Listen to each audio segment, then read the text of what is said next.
Hi, this is Josh with another 3-minute review of a 1-minute Blitz game on chess.com.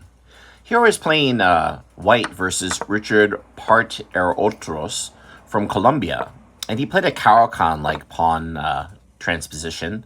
And as you can see here, I did take the with c6 and d5. And it allows the queen to maybe move to c7 or b6 or a5. That's what's nice if you play it for black. But when you reach this moment in the position, White is at a crossroads if you want to close or open the position.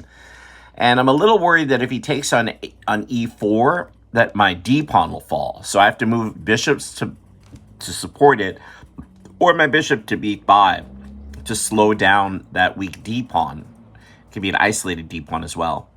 So because I don't like any of those lines, any of those positions, I think I decided in the end that, well, I'm just going to push the e-pawn and close the position, which means that he'll have to move his knight on f6. So indeed, yes, I think my final decision was I'm going to play e4 to e5.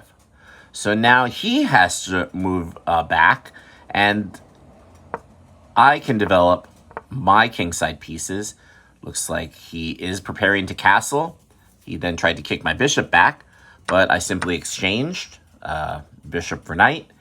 And now I'm very happy with this position. I'm still worried about that weak d4 pawn, which I'll have to support.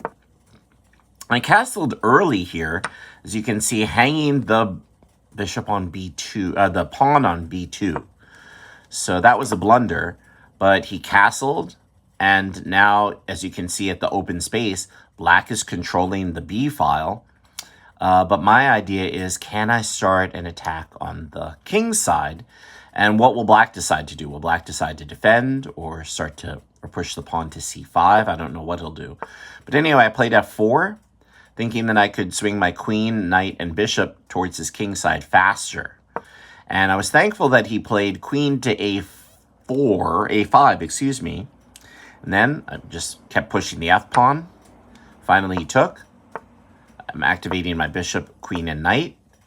And now look at the position. He has queen, rook, and knight really uncoordinated, doing nothing with no key squares being attacked. And I can start my attack on the king's side. He tried to consolidate, and I decided to sacrifice. First sacrificing the rook.